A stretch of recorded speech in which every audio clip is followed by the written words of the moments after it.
You've gotten down to the basic point. You want, you want, you want. You want to remember. And as I've just said, freedom is just another word for nothing left to lose. And if you've forgotten, not only have you lost it, but you forgot that you lost it, now you're free.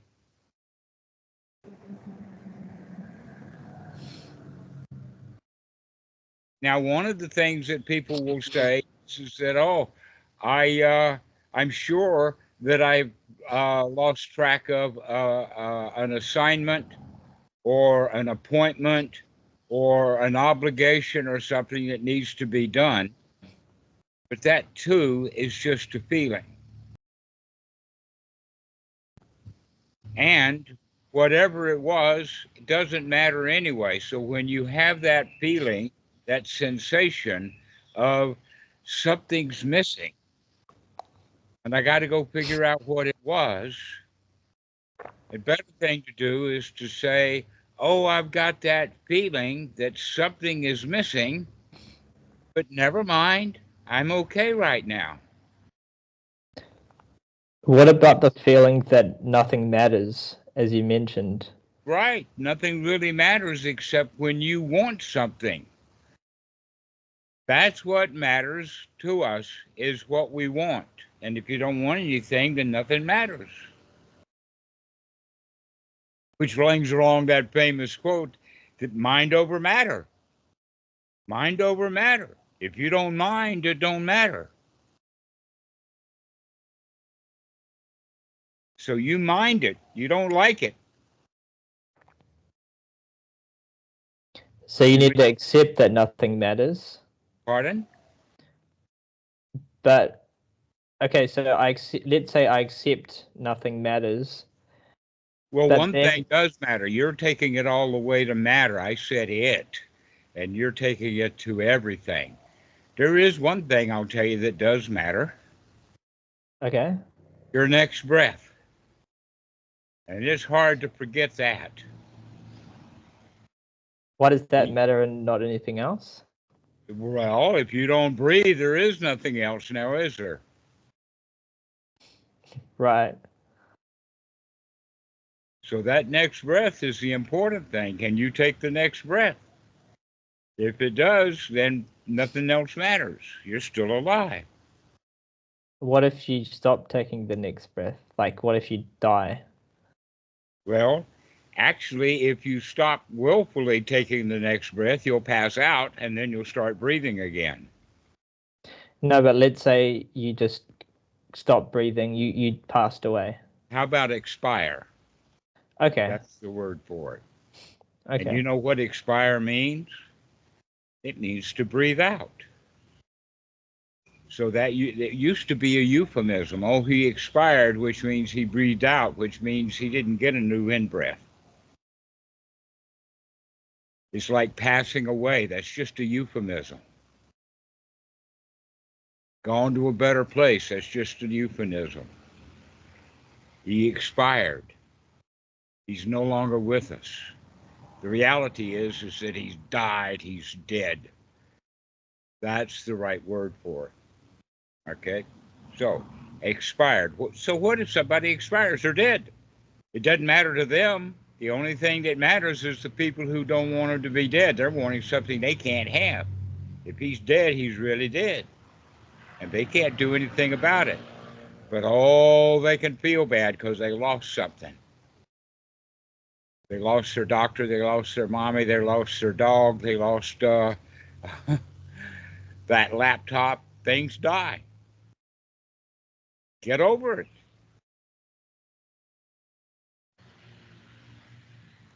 Let us say that your mommy died, but you forgot that she died. Then it doesn't matter. Everything is in constant flux, everything is in motion. If nothing matters, that just feels a bit depressing. Well, depression is actually too much matters. Someone who is depressed is actually trying to avoid how bad they really feel because they want so much.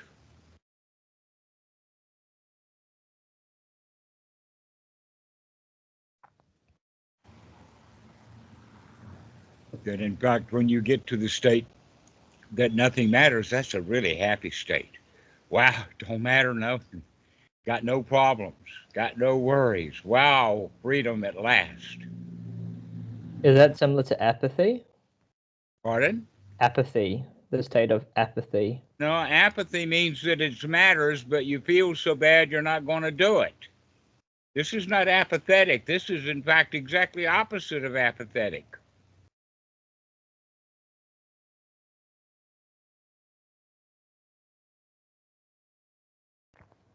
This is the state where nothing matters, that you can go do anything you want to.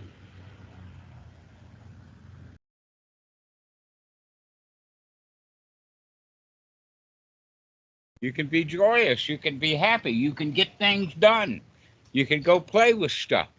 That's basically a good way of talking about it. Is that when things are work, when they are hard, then we have the feeling, oh, I don't want to do that, and that brings on apathy.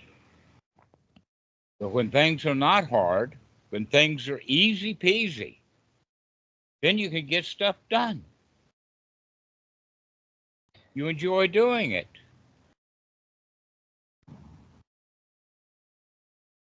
What about in the scenario where I'm working on something?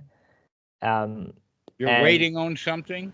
No, working on something. Okay, stop. But it's not difficult, Just but it's tiring. stop working on things, unless you're using the word work correctly. But almost nobody I've ever met means work correctly. Most of them, when they say work, they mean work. When they say work, that means a job to do. It's hard work.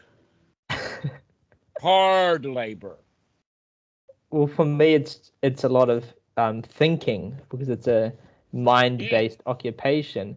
And after thinking, I feel so tired. Mm-hmm. That's because you want it done. You've got a lot of desire in all of that thinking. Yeah. And here's the point. When you start to get tired, can you see that you're starting to get tired, or do you have to get completely exhausted, falling over, passing out, before you recognize that you're tired? No, I usually take a break, but I get tired very quickly, I've noticed. Okay, so you get tired, so do a little and enjoy yourself, and then take a break and enjoy yourself, and then come back happily and enjoy yourself. Right. But that takes practice, because you've been practicing so hard that things matter, that there's work to do.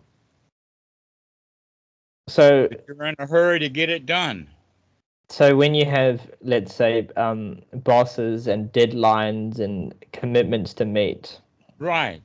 Okay. Turn those things into enjoying the moment and forgetting about the deadline, making friends with the boss to stop seeing him as a boss. If he wants to be uptight about a deadline, that's his business to be uptight about a deadline. You're just having fun here. Okay. Stop having deadlines. Do you know what? In fact, the deadline is a euphemism for if you don't pass it in a certain time, if you pass over that line, you're dead. And businesses have deadlines all the time, and nobody dies. A deadline is a major kind of a goal, a plan, a desire. Stop having those kind of things. Right. Enjoy doing what you do. And if you didn't pass the deadline, so what? Okay. Enjoy doing what you're doing. In fact, if you enjoy doing what you're doing, you'll probably get the job done faster than if you spread about, oh, I've got a deadline. Oh, I've got to get this done. Because while you're doing what you're doing, coding or writing or whatever it is, you always have those thoughts coming, intruding in, I've got to hurry, I've got to get it done, I've got a deadline. And while you're having the thoughts of, oh, I've got to get it done, I'm in a hurry, I've got a deadline, those are unproductive moments. Put those thoughts aside and just enjoy what you're doing. Okay. Forget about the deadlines. Enjoy what you're doing. Yeah. And if you didn't make a deadline while you were enjoying what you're doing, for sure you wouldn't have made that deadline while you were working like hell at it. And some deadlines are inappropriate. Some deadlines are built upon greed. The boss's greed. He wants more money. He wants to work you, make you work your tail off so he can get more money. And his bank account is already marvelous. Screw his deadline. I'm having fun here.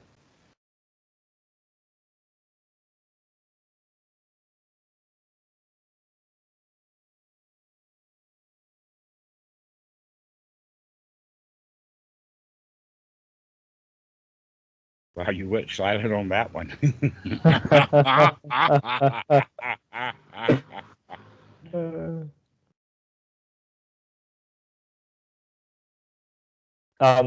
What are your recommendations on physical unpleasant sensations that arise during meditation or not even Note in them meditation? well. They're messages. Pay attention to them. I just wrote something about that. Have you ever seen any of the movies? You probably haven't spent as much time in India as I have. But one of the practices in India is some guru or some mystic or some sadhu will hold his hand in the air until it atrophies. Have you ever seen that? That's the thing I've seen a photo, yeah. Yeah, right. It's a stupid thing to do. His arm hurts. His arm is telling him, hey, this is inappropriate. So he can drop his arm. Yeah. Another thing, here's something. Is this coffee cup heavy? Depends. Depends on what? How long you hold it for. Exactly. And when I set it down, it's not heavy. Yeah, right. Yeah, right. For me, Exactly so. So put things down. Stop carrying around the heavy burden like a deadline. Just set it down. what do you do about the sensations, for example, the sort of energetic kundalini kind of feeling sensations in the body that, are unpleasant, that feel like deep? Why would you call Kundalini kind of sensations unpleasant? I guess like heat, right? You feel like I feel heat, for example, around my solar plexus area. Why do you call that Kundalini? Why can't you just call it heat around the solar plexus? Well, I think there's good established terminology around that I think it's relevant to think Established by about. a bunch of idiots, then. Let's just stay with reality. The reality is that you have a hot spot in your solar plexus. Forget about chakras. They don't exist except in the minds of holy men who don't know what they're thinking about. Now let's stay Well, with what's real about the body. All right. And so the answer to that would we be have been able to measure it scientifically now, though. well, forget those scientific. I mean, that all that scientific stuff that you're talking about now is scientific is hogwash. It's not science. It's not double-blind studies. It's not experimented with. Somebody in India just calls himself a scientist so that he can get some credibility, so that he can tell What you a bunch about of bullshit. Dr. Joe Dispenza? Don't Dr. listen to them. Stay with your own body. Listen and pay attention to your own body. Forget Sure. about the scientists. Forget about the nerds. Forget about the charlatans. Forget about all of that terminology and start paying attention to the body. Pay attention to the way you feel.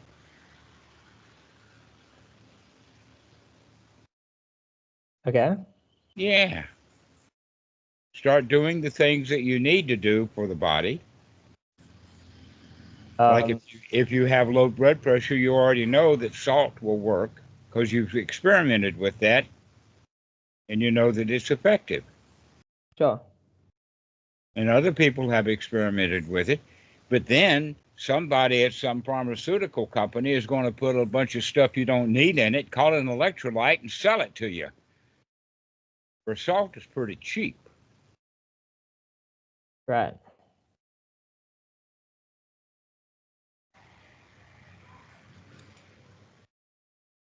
So if you got low blood pressure, take some salt. If you got high blood pressure, stop eating salt.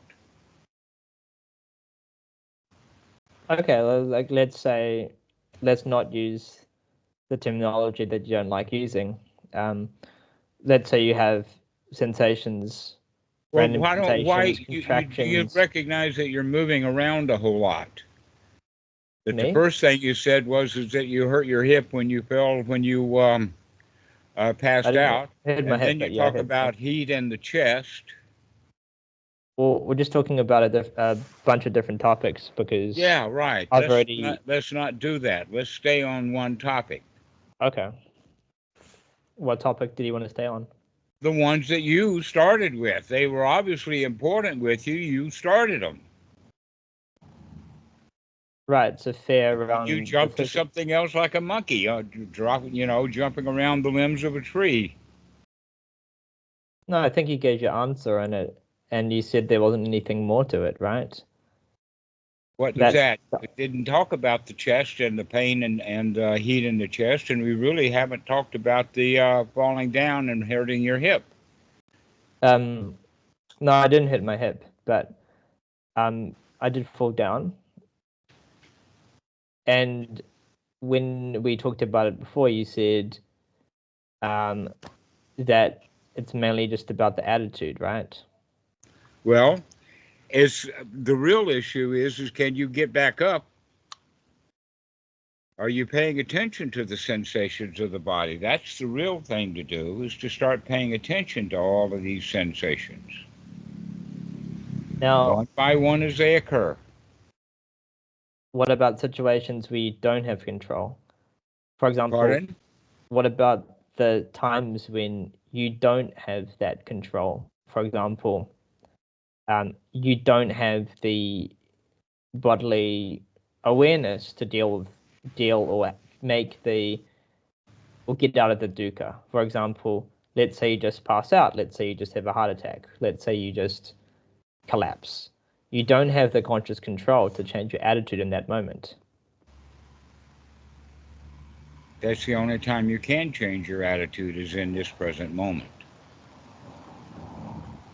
For instance, in a case like that, I'll lay down and rest. Many people who have an attack like that get really uptight, really worried about their death, wanting to get to a hospital as fast as they can, making things a whole lot worse, where the heart's just saying, hey, I need a rest. And the funny thing about heart attacks is that they almost always occur in really stressful situations. And so the best thing to do is to be free from stress. If you're free from stress, then you're unlikely to have a heart attack.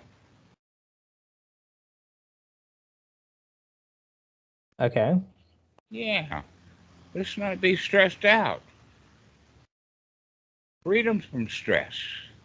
Be relaxed. So the real, I guess, answer here is you have to accept whatever is going to happen to you, because ultimately there is no ultimately. All we ever have is right now. There is no ultimately. That's just a concept.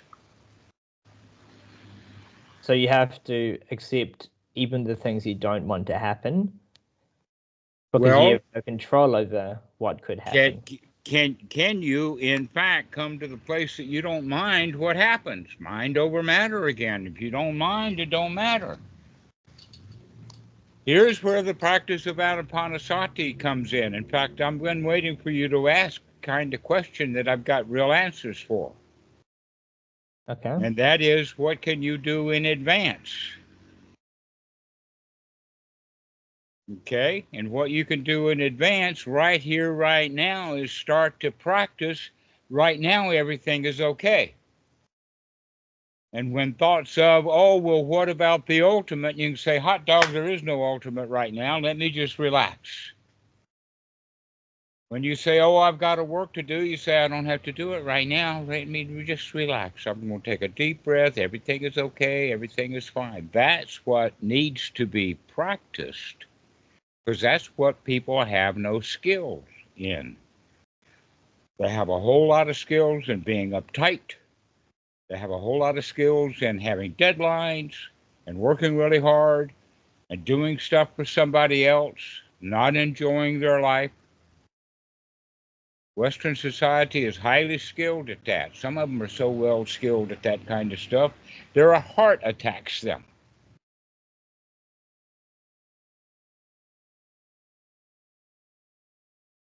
So the right thing to do is just to rest. Stop making things matter so much. Stop wanting stuff, but just be relaxed. And when you start to see that you want stuff, you can say, hey, wait a minute, right now I don't need it, I'm okay. And start to practice over and over again that right now everything is fine. Right now you're okay.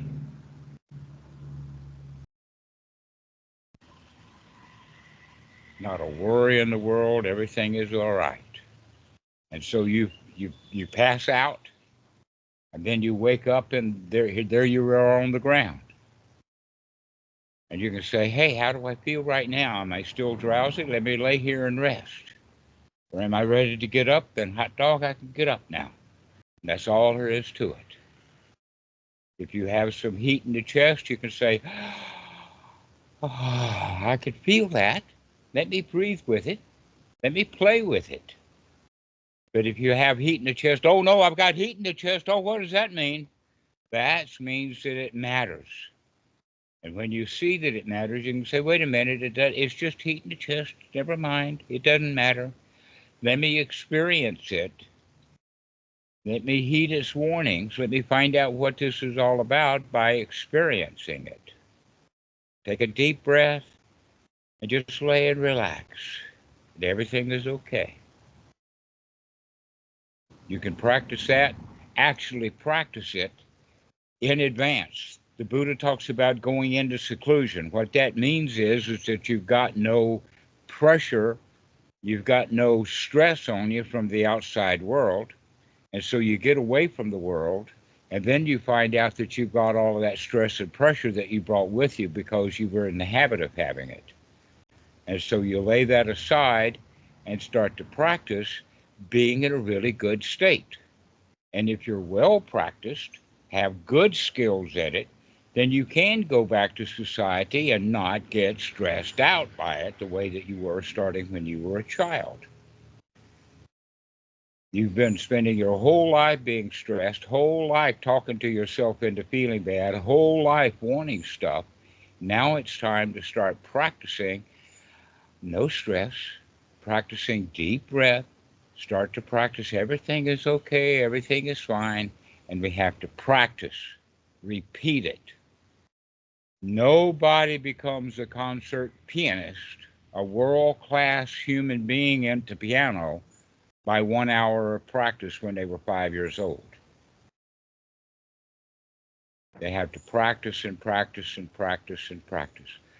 A couple of stories about Arthur Rubinstein. One story is that a woman came up to him after a concert and she says, I would give half of my life to play the piano the way that you do.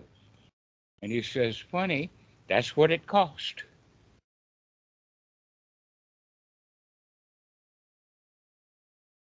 And then another story about him is that when he was in his 90s, somebody asked him, does he still practice the piano? And he says, if I miss the piano, if I don't practice one day, I'll know it. And if I miss 2 days of practice, the housekeeper will know it. And if I miss 3 days of practice, the dog will know it. Have you ever heard of Arthur Rubinstein? There's probably 50 videos of him playing every concerto that they've got. He's master. So, if you could see him playing the piano that way, a world-class master, here's a question for you. Are you going to become a world-class human being? Yes. Yes, then you have to practice at being a world-class human being. And what is it practice? Everything is all right. Everything is fine. That's what makes a world-class human being, is the fact that they can handle anything happily.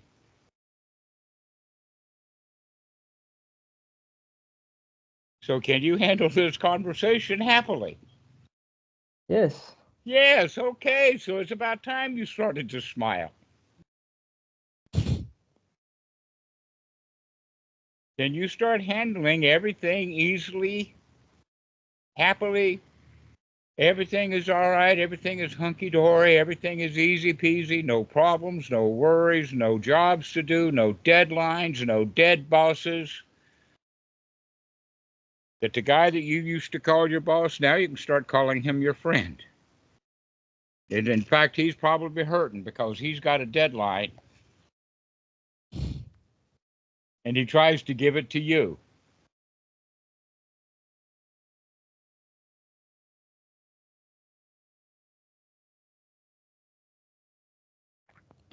So you need to practice over and over and over again, like Arthur Rubinstein, like the Buddha, like Buddhadasa. Practice being a good, fine human being, world class, fine, everything is okay kind of human being. So for me, I feel like most of the time there's not that much thinking. Most of the time it's not what? Not much thinking, even when there's unpleasant sensations arising. Well, There's no thoughts the kind of related thought to that it. you are having, though, is you don't like it. That's a kind of a thought. Well, only in retrospect, but in the present moment, I'm not really thinking about it. It's just, I'm feeling. You've been thinking about it quite a lot on this call. You're not What else watching is what there you're to talk thinking. about if I'm This not is what I thinking would advise you to do, is to start looking at what you actually are thinking about. You're like most people. You don't even know when you're having unwholesome thoughts. That takes practice. That's a skill to be developed. How would you know that I'm not aware of the unwholesome thoughts? Because you've had me 4 or 5, maybe 6 or 7 already in this call. Well, then it comes to potentially unwholesome speech. But I'm not thinking before I'm speaking. I'm just speaking right now. Okay. Yeah. Maybe it would be a good idea if you started thinking about what you were saying. That in fact, that's a very, very good exercise, is to start monitoring your speech, to start taking certain words out of your vocabulary by being mindful of the kind of language that you use. You want a list of words that you could probably take out of your vocabulary and would help you to be more mindful of what you're doing? Yeah, sure. Yeah. Yeah, all right. The word try, top of the list. Be sure that you know how you're using the word try, because almost always the word try means that you expect failure. Instead of, I'm giving you a new kind of coffee, the wife will say, I'm trying a new coffee, and the husband's answer is your coffee is always trying.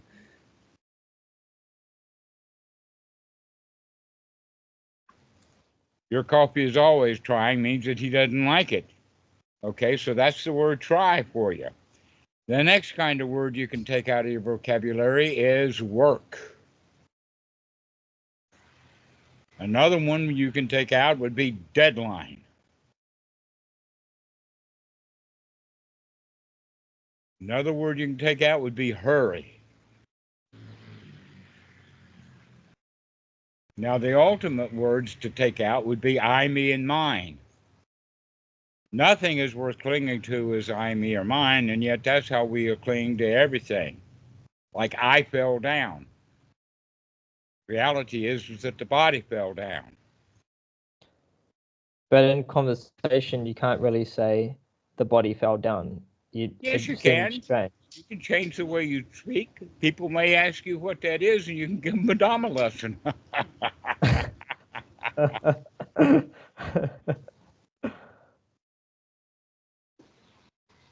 But if it's just words, and it's our interpretation of the words that's the issue. We can still use the word I, right? Like, oh, I, whatever. As Only long in as the you're not. sense of clarification. In fact, one of the interesting things about the Thai language is that they very rarely use the program I. They don't use the word gu. They don't use the word chan or dichan or pam for themselves. Okay? That they can get by with that. Like, for instance, going to town is different from going to town. You hear the difference? Okay. Don't have to use a pronoun, are you going to town? Because you can just say going to town with that rising tone at the end for the question. Mm. Or going to town. That hard going indicates who's going to town. Mm. So you can begin to, or another way of saying it, it's possible to begin to not using pronouns.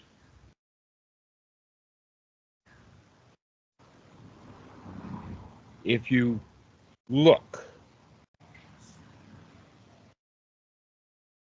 if looking is done, see, I've got two different ways of saying it. I've got two different ways of saying it. There are two different ways of saying it. But we are in such a habit, or that the habit there exists in Western culture,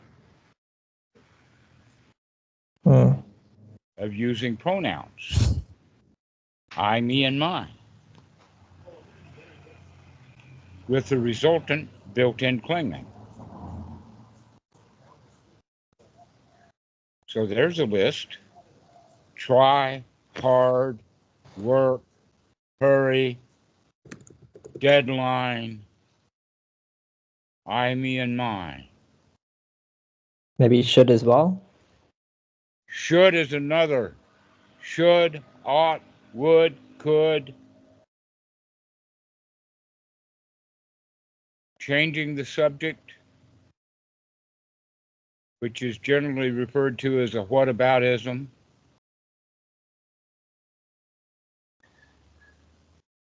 An example of that would be the Democrats did this, and the Republicans stood up and said, well, what about that? Right? Instead of addressing the topic, the Republicans did this. Instead of going with did this, they want to change the topic. Well, what about that?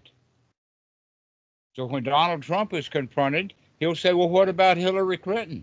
Changing the topic. So staying on topic, that's another way that you can deal with your speech. Become mindful of what you're saying. Will help you, will help anyone become more mindful of the thoughts that you have. At the same time, a topic changes when one or both parties desires to change the topic. It doesn't have to be Well, structured. that desire is what Control. is what I'm talking about. If you don't have any desires, then you don't have to change the topic. You can finish. What if you just That's a enjoy whataboutism. changing the Changing the topic? topic means you don't want to talk about the topic that's at hand. It could be that it's naturally come to a conclusion, or Okay, all that right. there's a desire. You know that you've gotten into the style here in this conversation of rebutting everything I say. You're in the habit actually right now of doing, well, what about this and what about that, called a whataboutism. Yeah, Instead of saying, oh, yeah, I understand.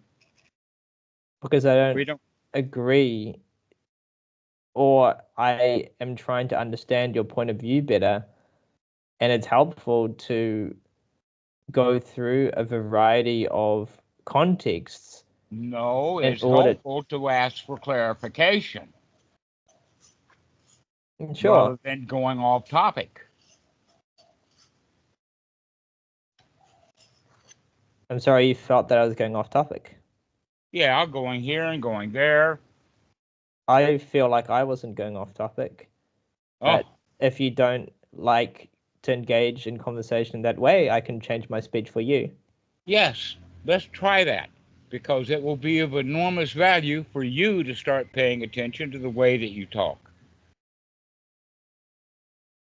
So yeah, let's make some changes. That's what the real teaching of the Buddha is all about, is let's make some changes here.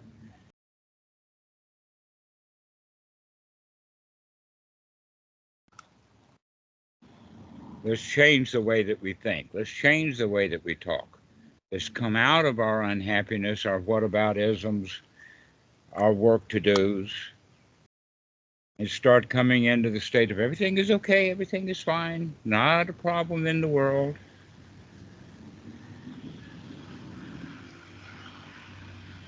Everything is just fine. It has to be practiced, because the normal mind just jumps all over the place. That's why it's, for centuries, I thought, in fact, that in the beginning, that Goenka had made it up when he used the term monkey mind. Come to find out, it's many centuries old. What is the monkey mind? Jumps from here to there, to there, to there, to there, to there, topic after topic. Another way of talking about it is rambling. Whataboutisms, etc.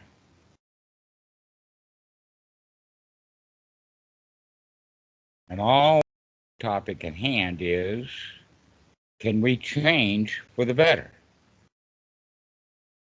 Can we come out of all of that rambling, come out of all of that jumping around, come out of that, well, what about this and what about that, and stay on topic? Why is staying on topic better?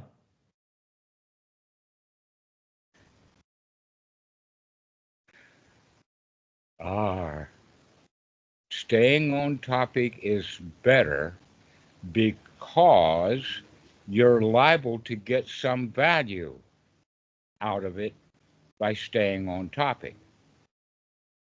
For instance, if you're, I don't know what your job is, you said you had to do a lot of thinking about it. Software. All right, so when you start thinking about your job, and then you think about Aunt Susie, then you think about this call, then you think about the deadline, and then you think about your boss, and then you think about what's happened for supper, you're not getting on topic. Right. So how do you know when the topic has run its course or that the topic deserves changing?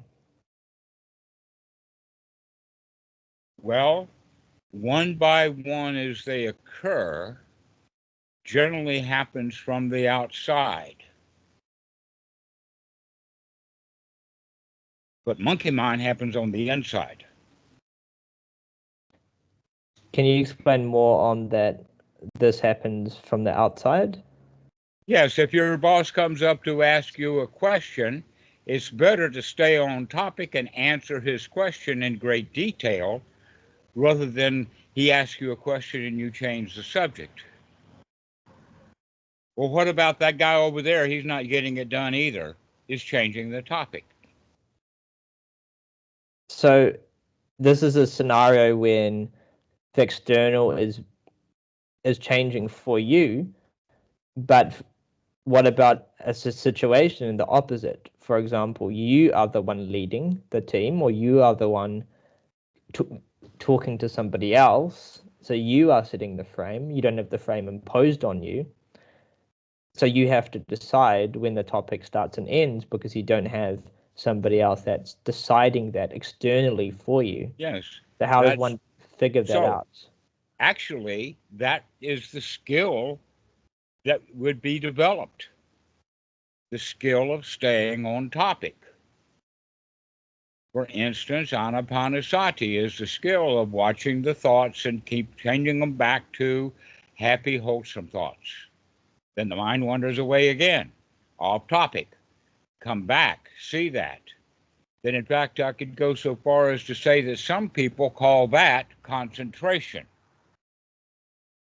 Other people use another word for concentration, But a way of using the word concentration correctly is you keep coming back to the topic and keep coming back to the topic and keep coming back, keep practicing. For instance, the kid who is there practicing the piano is chewing on his fingernails. He's not practicing the piano.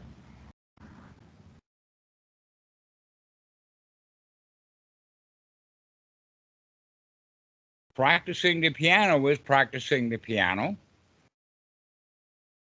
And kids can find 30 things to do while they were not practicing piano. Staying on topic is practicing piano. Monkey mind is going off in someplace else. So a good boss has the ability to stay on topic. Bad bosses just jerk their people around because they're not staying on topic.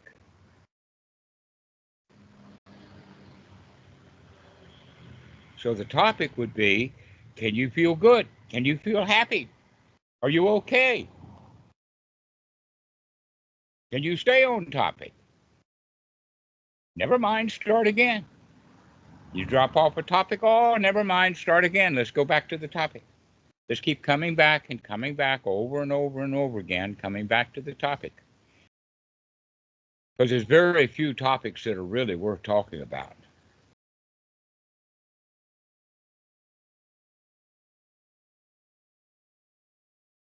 Very, very few topics worth talking about.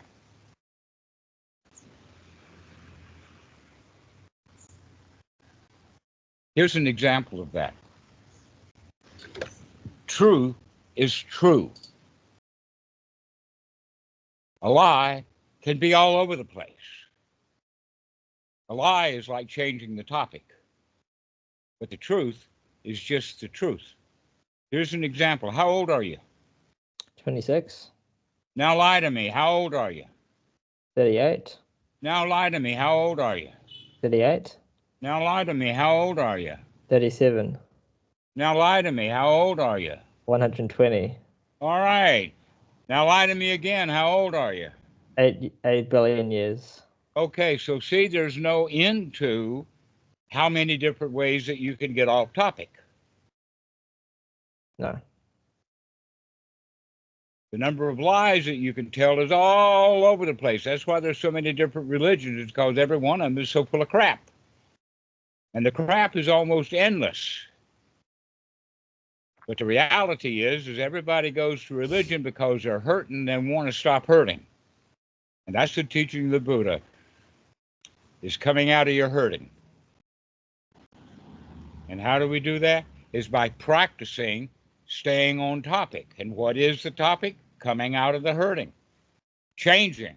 Everything is okay. No hurting here. Okay.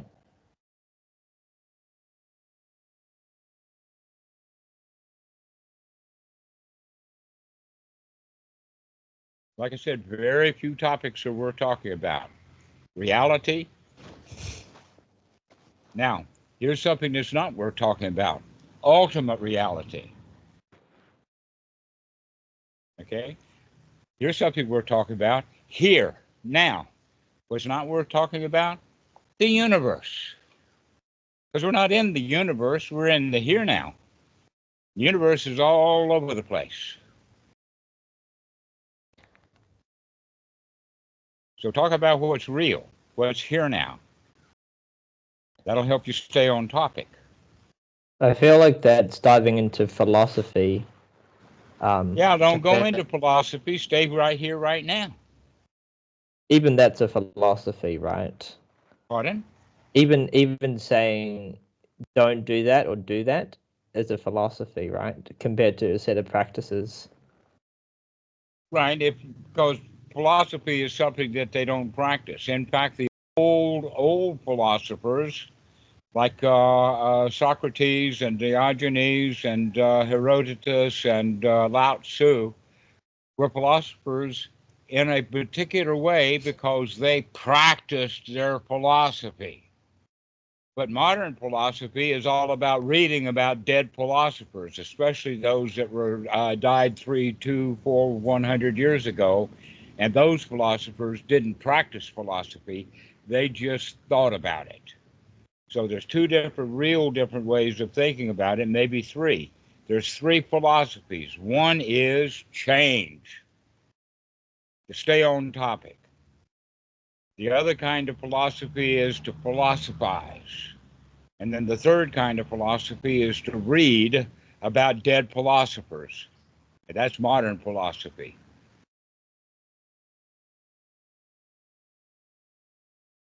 So Buddha was a philosopher, you would say? I would say, of course not. Absolutely not. For one thing, the word philosophy didn't even exist in the time of the Buddha or Socrates. They just did stuff. Doing it happily, coming out of one's unhappiness, seeing the way things really are. And that takes practice. Look how many people get degrees in philosophy, and look at almost every one of them still is unhappy, just like everybody else. Their philosophy, years of study of philosophy, hasn't helped them at all.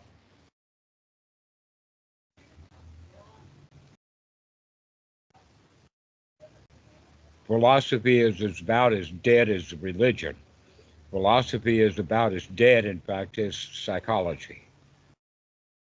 People don't get help with that stuff. What helps is when they start seeing for themselves that they can make a change right here, right now, in this present moment, to come out of their philosophy, to come out of their religion, and start seeing things the way that they really are. And right now, the way things really are is that I'm happy, I'm having a ball, living in paradise. Everything is great right now.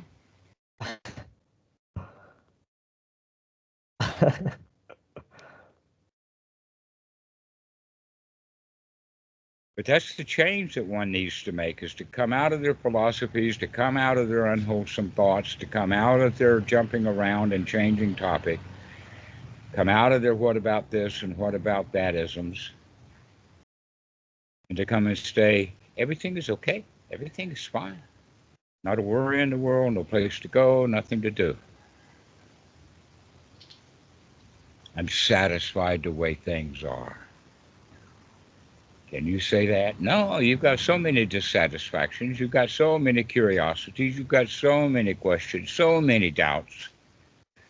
And you can come out of all of that stuff and say, everything's just fine, just the way it is. Unanswered questions can remain unanswered questions, and I'm just okay. Yeah, I'm okay if they're unanswered. But I also am okay with asking them, right? Yes. Asking questions is doubt. It's not only doubt, but built into that doubt is dissatisfaction with the lack of knowledge. People want to know. Can't you be curiously happy? A better thing to say is that curiosity is the cure for doubt. Okay, I'm curious then. I'm not doubting. Well, when you say that you're curious when you're smiling, I believe you. But when you say you're curious when you're frowning and unhappy, I don't believe it. I think that you're full of doubt and worry and anxiety and wanting to know. If I'm frowning, it's okay because I've accepted I'm frowning. Maybe it would be good then for you to watch this video. Maybe. Yeah, maybe so. Maybe you can reflect upon, after we've had this conversation, you can go back and review the way that you've behaved. See it from a different perspective. Okay, I'll do that. Instead of from the perspective of justifying your actions and behaviors, you can see it from the perspective of, look how much I'm resisting just being happy.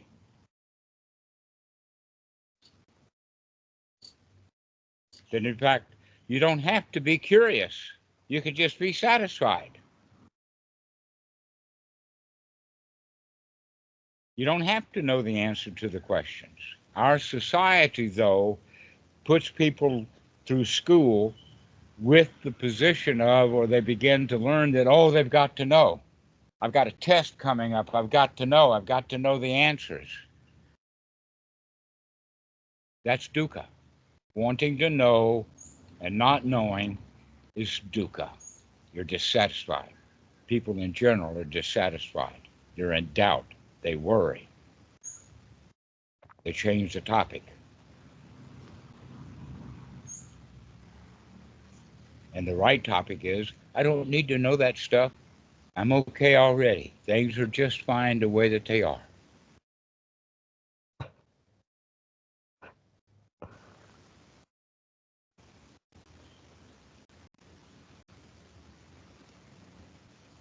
This is why we practice going into seclusion, is to get away from all that input so that we can recognize how much crap that we already have, old input, that we keep regurgitating over and over again.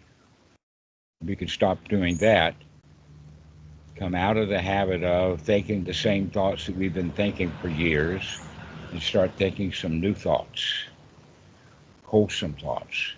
Thoughts of everything is okay, everything is fine, not a worry in the world. Wow, what a relief it is. Oh, relax, relax. Those are wholesome. Puts us into a state of satisfaction. Everything is just fine. No dangers, no problems, so you can feel safe and secure. People who want to know feel unsafe without the knowledge. Can you see your discomfort and your fear? Fear of the unknown. That's what we're talking about. Well, I don't know, but I'm not afraid. I don't have to be afraid of the unknown. But look how much of that is built into our language. Like, better the devil you know than the devil you don't.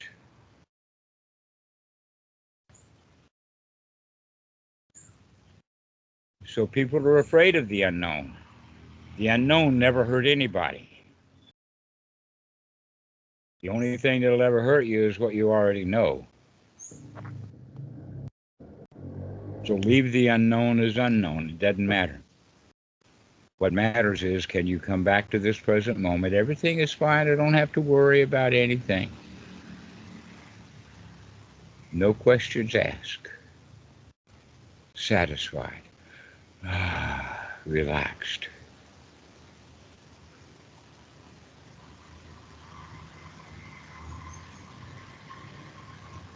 So my question is, can you start to practice? Yes, I have been practicing. Start. Well, you haven't. All right. Never mind. Start again. Let's keep practicing. So you're sure that when you're practicing, you're not practicing whatever you're thinking about, but rather you're practicing to see what you're thinking about and make a change to it. Yes. Back to everything is okay, everything is fine, not a worry in the world.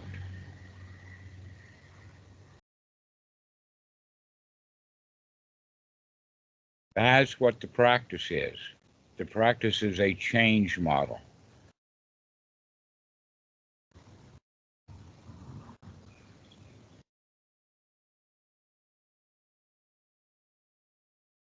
That's all there is to it, is to come back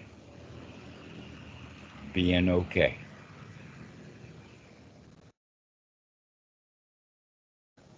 Pay attention. Watch. Wise attention.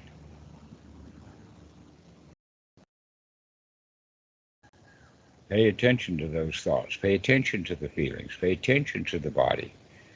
And especially pay attention to your attitude. And wanting to know is a victim's attitude. Oh, I'll be better off if I know. No, you won't. You can know that and 10,000 other things, and you're still not happy. You're still a victim. Because even though you've gathered information, you haven't changed your attitude. But changing the attitude of everything's okay, everything is fine. And you're much better off with the attitude of everything is just fine and hunky-dory than you are with 10,000 pieces of information.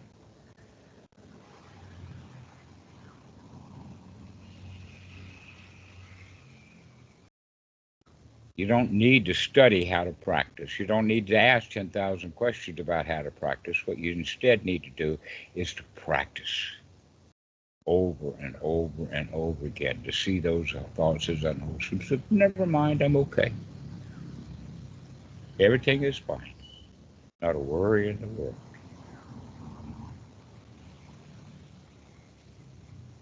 So that's the way to practice.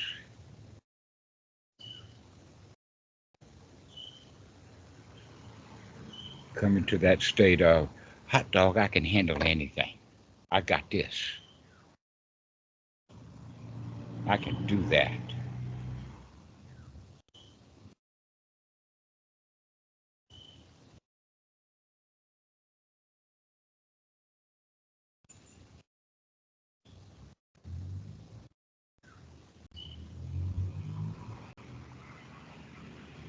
Can you do that? Can you start to practice? Can you Yes. change?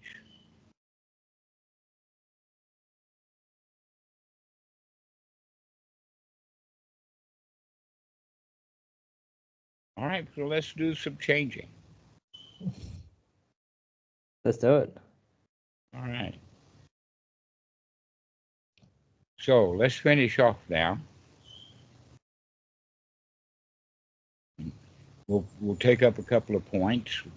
One is, when are you going to call back? I'll call next week. All right, we'll see you next week. Be sure to practice being happy. Let's come back on and be happy, okay? Okay. All right. The second one, have you signed up for the Open Sangha Foundation? The website, I've Yes. made a login, if that's what you're referring to. All right. So go spend some time there. It's wholesome. Okay. Go find some centers around you. Go find some of the blogs. Go see some of the PDF files. We got Okay. so much. We got a whole bikini page that shows almost all the bikinis in the world. Got a lot of articles. Got a lot of links to a lot of websites. So don't be a monkey jumping around from website to website. Stay on topic. Stay on the Open Sangha Foundation website until you learn it well. Okay. All right. Well, we'll see you. Thank you. Thank you, Dhammarato. All right. Have a good one. Have a good moment. Smile.